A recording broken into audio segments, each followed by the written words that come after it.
ನೆಲ್ಮೆಯ ವಿದ್ಯಾರ್ಥಿಗಳೇ, ನಾನು ನಿಮಗೆ ಪದ್ಯದ ಸಾರಾಂಶವನ್ನು ತಿಳಿಸಲಿದ್ದೇನೆ. ಭಾಗ 1ರಲ್ಲಿ ಸಂಕಲ್ಪ ಗೀತೆ ಪದ್ಯ 1ರ ಪದ್ಯದ ಸಾರಾಂಶ ತಿಳಿಸಿಕೊಡಲಿದ್ದೇನೆ. GS ಶಿವರುದ್ರಪ್ಪನವರು ಬರೆದಿರುವಂತಹ ಈ 4 ಪ್ಯಾರೆಗಳ ಪದ್ಯದಲ್ಲಿ ಮೊದಲನೇ ಪದ್ಯವಾದ ಸುತ್ತಲೂ ಕವಿಯುವ ಕತ್ತಲೆಯೊಳಗೆ ಪ್ರೀತಿಯ ಹಣತೆಯ ಹಚ್ಚೋಣ, ಬಿರುಗಾಳಿಗೆ ಹೊಯ್ದಾಡುವ ಹಡಗನು ಎಚ್ಚರದಲ್ಲಿ ಮುನ್ನಡೆಸೋಣ. ಪ್ರೀತಿ ವಿದ್ಯಾರ್ಥಿಗಳೇ, ಈ ಸಾರಾಂಶ 2016 ಮತ್ತು 2019 ಇಸವಿಯಲ್ಲಿ ಕೂಡ ಕೇಳಿದ್ದಾರೆ.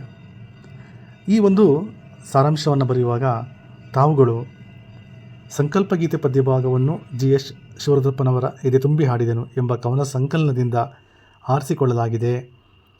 ಜೀವನದಲ್ಲಿ ಧನಾತ್ಮಕ ಭಾವನೆಯನ್ನು, ದೃಢ ಸಂಕಲ್ಪವನ್ನು ಹೊಂದಿರಬೇಕು. ಯಾವುದೇ ರೀತಿಯ ಸವಾಲುಗಳು ಎದುರಾದಾಗಲೂ ಆತ್ಮವಿಶ್ವಾಸದ ಸಂಕಲ್ಪ ನಿಷ್ಠೆಯಿಂದ ಕ್ರಿಯಾಶೀಲರಾದಾಗ ಯಶಸ್ಸು ಲಭಿಸುತ್ತದೆ. ಭೇದ ಭಾವಗಳನ್ನು ಹೋಗಲಾಡಿಸಿ ಐಕ್ಯದಿಂದ ಪ್ರಯತ್ನಶೀಲರಾದಾಗ ಬಲ ವರ್ಧಿಸುತ್ತದೆ. ಭಯ ಮತ್ತು ಅನುಮಾನ ಆವರಿಸುವ ಸಮಾಜವನ್ನು ದೃಢ ನಿಷ್ಠೆಯಿಂದ ಸ್ವಾಸ್ಥ್ಯದ ನೆಲೆಯಾಗಿಸುವ ಹಣತೆ ಹಚ್ಚಿದಾಗ ಕತ್ತಲೆ ದೂರವಾಗುತ್ತದೆ ಎಂಬುದನ್ನು ಈ ಭಾವಗೀತೆಯ ಮೂಲಕ ವ್ಯಕ್ತಗೊಳಿಸುವುದೇ ಈ ಕವನದ ಆಶಯವಾಗಿದೆ ಅಂತ ಹೇಳಿ, ಸಾಧ್ಯವಾದಷ್ಟು ಆಶಯವನ್ನು ಪುಸ್ತಕದಲ್ಲಿ ಕೊಟ್ಟಿರುವಂತೆ ಒಂದು 3-4 ವಾಕ್ಯ ಆದರೂ ಬರ್ಕೊಂಡ್ಬಿಟ್ಟು ಆಮೇಲೆ ಈ ಪದ್ಯಕ್ಕೆ ನೀವು ಸಾರಾಂಶ ಬರೀಬೇಕಾಗುತ್ತೆ. ನಮ್ಮ ಸುತ್ತಲೂ ಹಬ್ಬಿರುವ ದ್ವೇಷ ಮತ್ತು ಅಂಧಕಾರದ ಕತ್ತಲೆಯನ್ನು ಕಳೆಯಲು ಪ್ರೀತಿ ಮತ್ತು ಜ್ಞಾನದ ದೀಪವನ್ನು ಹಚ್ಚುವ ಮೂಲಕ ದ್ವೇಷರಹಿತ ಸಮಾಜ ನಿರ್ಮಾಣ ಮಾಡಬಹುದು.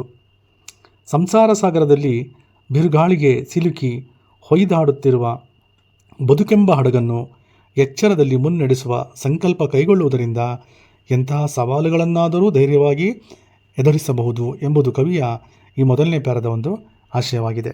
ಹಾಗೆ ಎರಡನೇ ಪ್ಯಾರವಾದಂತಹ ಕಲುಷಿತವಾದಿ ನದೀ ಜಲಗಳಿಗೆ ಮುಂಗಾರಿನ ಮಳೆಯಾಗೋಣ, ಬರುಡಾಗಿರುವಿ ಕಾಡು ಮೇಡುಗಳ ವಸಂತವಾಗುತ್ತಾ ಮುಟ್ಟೋಣ. 2016 ಮತ್ತು 2018 ಕೂಡ ಈ ಒಂದು ಪದ್ಯದ ಸಾರಾಂಶವನ್ನು ಪರೀಕ್ಷೆಗೆ ಕೇಳಿದ್ದಾರೆ. ಇಲ್ಲಿ ಕಲುಷಿತವಾದಿ ನದೀ ಜಲಗಳಿಗೆ ಅಂದರೆ ಮಾನವನ ದುರಾಸೆಗೆ ಸಿಲುಕಿ ಕಲುಷಿತವಾಗಿರುವ ನದೀ ಜಲಗಳನ್ನು ಶುದ್ಧೀಕರಿಸಲು ನಾವು ಮುಂಗಾರಿನ ಮಳೆಯಾಗಬೇಕು. ಇಂದು ಮನುಷ್ಯನ ದುರಾಸೆಯಿಂದ ಪ್ರಕೃತಿ ಮತ್ತು ಏನು ಪಂಚಭೂತಗಳು ಪೂರ್ಣವಾಗಿ ಅವೆಲ್ಲ ಅಶುದ್ಧವಾಗಿದ್ದಾವೆ. ಆ ಶುದ್ಧೀಕರಿಸಲಿಕ್ಕೋಸ್ಕರ ಈ ನದೀ ಜಲಗಳನ್ನು ಶುದ್ಧೀಕರಿಸಲಿಕ್ಕೆ ಮುಂಗಾರಿನ ಮಳೆ ಆಗಬೇಕು ಅಂತ ಹೇಳ್ತಾರೆ. ಅಂದರೆ ಪರಿಸರ ರಕ್ಷಿಸುವ ಪರಿಸರ ಪ್ರೇಮಿ ಆಗಬೇಕು ಅಂತ. ಕಾಡು ಮೇಡುಗಳು ಬರಡಾಗಿದ್ದು ಅವುಗಳನ್ನು ಉಳಿಸಿ ಬೆಳೆಸಬೇಕು. ಅದಕ್ಕಾಗಿ ನಾವು ಹಚ್ಚ ಹಸುರಿನಿಂದ ಕಂಗೊಳಿಸುವ ಸಮೃದ್ಧವಾದ ವಸಂತ ಕಾಲವಾಗಬೇಕು. ಒಟ್ಟಾರೆ ನಾವೆಲ್ಲ ಪರಿಸರ ಸಂರಕ್ಷಣೆಯ ಸಂಕಲ್ಪ ಮಾಡಬೇಕೆಂಬುದು ಈ ಒಂದು ಎರಡನೇ ಪ್ಯಾರದ ಕವಿತೆಯ ಸಾರಾಂಶವಾಗಿದೆ. ಹಾಗೆ ಮೂರನೇ ಪ್ಯಾರ, ಬಿದ್ದುದನ್ನು ಮೇಲೆಬ್ಬಿಸಿ ನಿಲ್ಲಿಸಿ ಹೊಸ ಭರವಸೆಗಳ ಕಟ್ಟೋಣ, ಮನುಜರ ನಡುವಣ ಅಡ್ಡ ಗೋಡೆಗಳ ಕೆಡವುತ ಸೇತುವೆಯಾಗೋಣ. ಈ ಸಾರಾಂಶವನ್ನು ಕೂಡ 2018 ಇಸವಿಯಲ್ಲಿ ಕೇಳಿದ್ದಾರೆ. ಇದು ಬಹಳ ಮುಖ್ಯವಾಗಿದೆ. ಈ ಸಾರಾಂಶವನ್ನು ಬರೀಬೇಕಾದ್ರೂ ಕೂಡ ನಾನು ಮೊದಲು ಹೇಳಿದ ಹಾಗೆ ಕವಿ ಹೆಸರು, ಆಯ್ಕೆಯ ಭಾಗ, ಪದ್ಯದ ಹೆಸರು ಬರ್ಕೊಂಡು ಹಾಗೆ ಅಲ್ಲಿರುವಂಥ ಕೆಲವೊಂದು ಆಶಯಗಳನ್ನು ನೀವು ಬರೆದುಕೊಂಡೇ ಪ್ರಸ್ತುತ ಈ ಪದ್ಯ ಭಾಗದ ಒಂದು ಸಾರಾಂಶವನ್ನು ಬರೆದಿದ್ದಾದರೆ ನೀವು ಸಂಪೂರ್ಣವಾಗಿ 4 ಅಂಕಗಳು ಸಿಗುತ್ತೆ. ಇಲ್ಲಿ ಈ ಪದ್ಯ ಅಥವಾ ಪ್ಯಾರ 3ರಲ್ಲಿ ಅತ್ಯಾಚಾರ, ಅನಾಚಾರ, ಭ್ರಷ್ಟಾಚಾರ, ಅಸ್ಪೃಶ್ಯತೆ, ಅಸಮಾನತೆಗಳಿಂದ ಅಧಂಪತನಗೊಂಡಿರುವ ಸಮಾಜವನ್ನು ಹೊಸ ಭರವಸೆಗಳ ಮೂಲಕ ಮೇಲೆತ್ತಬೇಕು. ಭಾಷೆ, ಜಾತಿ, ಮತ, ಧರ್ಮಗಳ ಭೇದ ಭಾವದಿಂದ ಮನುಷ್ಯರ ನಡುವೆ ಉಂಟಾಗಿರುವ ಅಸಮಾನತೆಯ ಅಡ್ಡಗೋಡೆಗಳನ್ನು ಕೆಡಹಿ ಸಮಾನತೆಯ ಮನೋಭಾವನೆಯನ್ನು ಮೂಡಿಸುವ ಸೇತುವೆಯಾಗಬೇಕು. ಒಟ್ಟಾರೆ ಸಮಾಜವನ್ನು ಉದ್ಧಾರಿಸುತ್ತಾ ಭಾವೈಕ್ಯತೆಯನ್ನು ಬೆಳೆಸಬೇಕೆಂಬುದು ಪ್ರಸ್ತುತ ಈ ಪದ್ಯದ ಅಥವಾ ಈ ಒಂದು ಪ್ಯಾರದ ಕವಿಯ ಆಶಯವಾಗಿದೆ.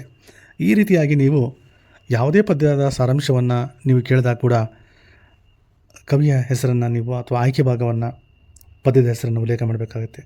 ಹಾಗೆ ಕೊನೆ ಪ್ಯಾರದಲ್ಲಿ ಮತಗಳೆಲ್ಲವೂ ಪಥಗಳು ಎನ್ನುವ ಹೊಸ ಎಚ್ಚರದಳು ಬದುಕೋಣ, ಭಯ ಸಂಶಯದಳು ಕಂದಿದ ಕಣ್ಣುಳು ನಾಳಿನ ಕನಸನ್ನು ಬಿತ್ತೋಣ. ಮತ್ತು ಎಲ್ಲ ಮತಗಳ ಸಾಧನೆಯ ದಾರಿಗಳು ಎಂಬ ಎಚ್ಚರದಲ್ಲಿ ಬದುಕುವ ಸಂಕಲ್ಪ ಕೈಗೊಳ್ಳುವುದರಿಂದ ದೇಶದಲ್ಲಿ ಶಾಂತಿ ನೆಲೆಸುವಂತೆ ಮಾಡಬಹುದು. ಅಂದರೆ ಎಲ್ಲ ಮತಗಳು, ಧರ್ಮಗಳು, ಅವೆಲ್ಲ ಅವುಗಳ ಪಥಗಳು, ದಾರಿಗಳು ಒಂದೇ ಅಂತ ಹೇಳ್ತಾರೆ. ದೇಶದಲ್ಲಿ ಶಾಂತಿ ಮೂಡಿಸಲಿಕ್ಕೆ ಇದು ಮಾಡಬೇಕು, ನೆಲೆಸುವಂತೆ ಮಾಡಬೇಕು ಅಂತ ಹೇಳ್ತಾರೆ. ಭಯ ಮತ್ತು ಸಂಶಯಗಳಿಂದ ಮಸುಕಾದವರ ಕಣ್ಣುಗಳಲ್ಲಿ ಭವಿಷ್ಯದ ಹೊಂಗನಸು ಕಾಣುವಂತೆ ಭರವಸೆಯನ್ನು ತುಂಬುವ ದೃಢ ಸಂಕಲ್ಪವನ್ನು ಕೈಗೊಳ್ಳಬೇಕು.